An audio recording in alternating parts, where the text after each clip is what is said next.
What is up, my ninjas? I'm Strydent, and welcome to another video. Before we get into the actual video, I wanted to talk about a couple things that I have that have come to me over the last couple months. These are the DevGru capsule skeletons. These came to me from ODC That's Me. We have been getting weapons from these DevGru capsule figures for a while. They're fun, man. They're fun little figures with a lot of detail. They're kind of in line with the Vitruvian hack skeletons, but these are a little bit more flimsy, I guess, for lack of a better term, but they're still fun. And as always, I'm always working on Fenris Company. You're seeing some characters, a character that's going to be in the Fenris Company short I'm working on, and you're going to be seeing more of this stuff. This is 9. You will be seeing her soon. She's going to be a vital member of the team, an old member of the team, actually. Of course, there is a gunman with more guns, 50% more guns. I've been adding guns because the idea is to have them going all around his belt, around his waist, because that is his thing. Guns are his power. And then here is I don't know what you would call her, civilian, I guess. She's someone you're gonna see us save. But yeah, I know that you guys are actually here to see this babe, the Joytoy Foxhunter, and let me tell you, she's worth it. So I have been you saw with this video, Jesus Christ, man, I just need to move all these guys off of my review station and set them up somewhere else so that I don't have to worry about them fucking falling over because I happen to be a large dude with long arms that bumps into shit, because God, does that shit frustrate me. Anyway, you've been seeing that I've done some Joytoy reviews. I think these two, I've reviewed 3 things from Joytoy. These 2 guys here and the Ronin / takeaway mech from Dark Source, the Dark Source line. Now, I love these lines. They're pretty dope. I like the figures themselves. They're pretty well done. I don't really have any gripes other than like build quality issues and paint chipping off. I put him in this pose to show you that I repainted this arm, and then I coated it with a acrylic finish, like matte finish acrylic sealer, and it looks good, nice and shiny. There's no issues there. So and I'll take some close-up pictures of this as well. But anyway, I've got a couple more figures to join my Joytoy collection, because I told you I'm going in, thanks to all these talks I've been having with a couple of my ninjas, Dem Guts, Action Figure Addict 112. We are kind of going in on Joytoy.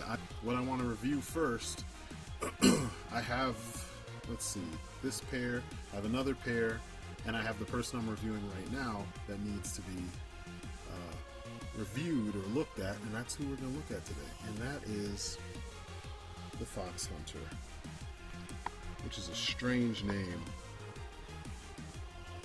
I don't even understand why they call her Foxhunter as opposed to like Fox. Maybe because she's a girl, I don't know. But I like the design. Very dope figure.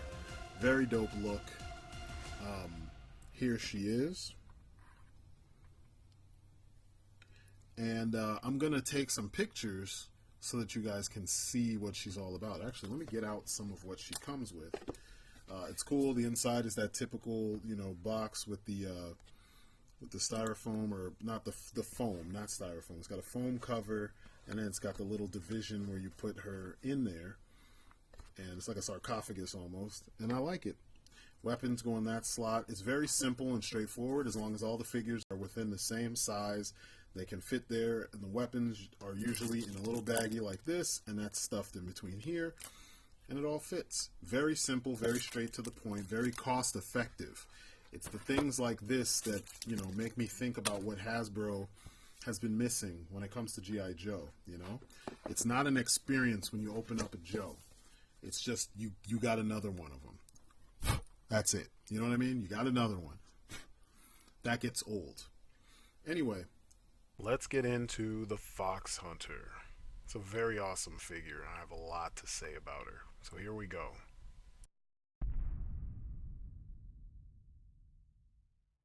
All right, let's talk about the sculpt and paint. This figure is well painted.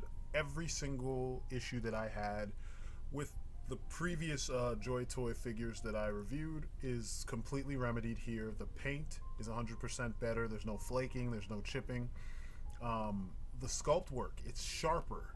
I don't know, what it is. I mean, maybe it's just resolution on their 3D printer, but you can see the smaller details, like the little rings and things on her jacket. You can totally see, little details painted exceptionally well. I mean, this stuff puts GI Joe to shame 1,000%. The little decals, which I will get up on towards the end of this little segment, those decals are so well painted. You don't have anything missing. I mean, look at the police logo on this hat.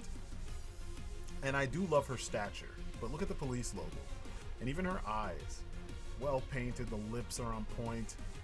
The hair is actually like interacting with her face, and they didn't like slop the paint on and end up with like, gray for the hair, falling onto the face itself. The face is cast in that flesh tone, which is pretty nice. And her body in general, I love her proportions. She's like Asian dude's dream, or people, guys that love Asian women. That's like the dream girl kind of status, She almost looks like a Korean pop star or something, but with an edge, slight edge. So she looks, a lot of times female fighters, not the ones that bodybuild, but fighters, they're kind of thicker, kind of like Gina Carano, and they're fuller. And I love that on her, the design on her. But like I said, look at all the details, look at all the decals, look at how clean the paint work is. I mean, I don't have any complaints in the sculpt and paint area. I actually have few complaints with this figure in general. She just, she hits every mark with no problem. Everything that they set out to do is done right here. And this is what you want. I mean, you gotta remember that a lot of us are accustomed to G.I. Joe, and there's a lot of things that G.I. Joe just never did. They never got to that point, and Joytoy is starting out. I mean, they've been around for a few years, but compared to G.I. Joe and the way Hasbro's been doing it, they just started, and they're already fixing things that were issues with G.I. Joe for many years. And I mean, I guess it's a benefit of coming after Hasbro, and coming after G.I. Joe has already been established, because without the Joes we don't get Joytoy. But this is what I want. It's that near future aesthetic. It looks a little bit cooler, a little bit more stylized than 100% real world military. I love the midriff being exposed. They even got her navel. I love the pockets and the decals, being so well detailed. I didn't think that it was gonna get to this level. I mean, I'm repeating myself, but I really didn't. But I mean, like, I do have questions. Like, why is there an Xavier School for Gifted Youngsters symbol on her jacket? You know what I mean?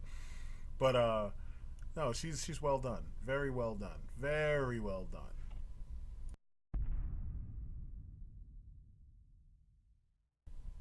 All right, let's talk about the accessories. I wanted to start off talking about the little bag she comes with replacement parts, as well as her extra hand for support.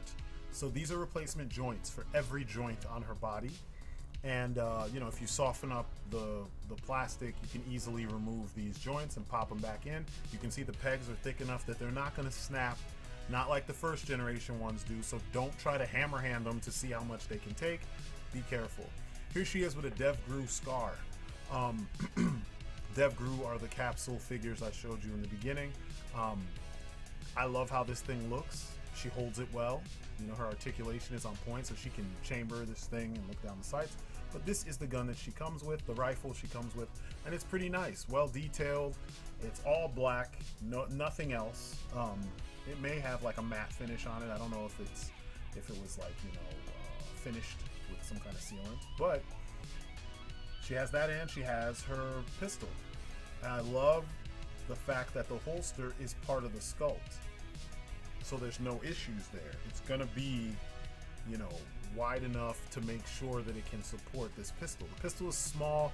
It's kind of a soft sculpt, but it gets the job done. It looks like something out of Ghost in the Shell. I dig it. You can tell it's a futuristic, almost like a card, like what we had in Ghost Recon, a Future Soldier. It's about the same size as, you know, other pistols we've had, and she can hold it perfectly. And I love it. I love it because this is what we need from soldiers. It makes no point. There's no point to having a soldier have all the cool weapons in the world if they can't use them correctly. So with her, you have a lot of, you know, posing options and such to make sure she does what she's supposed to do, and I love it. All right, let's talk about the articulation. So I'm only going to go over the notable parts, you know, that are you know, worth bringing up. It's basically GI Joe articulation, but with more parts. Like in her neck is it's a double barbell. You got one at the top of the neck and one at the bottom of the neck. The head itself is on a ball joint, I guess. So you have a lot of up, decent amount of up, decent amount of down, and then the neck itself allows for some motion. The hands, you have the up down on one hand, the right hand, and the in out with the left hand. So it's kind of like Pursuit of Cobra. You got used to that with most of them, except they would mix and match and put the up down on both. Her torso, you've got the double, it's like a segmented torso. So you've got the abdominal section and the diaphragm, and you have the at the bottom of the waist.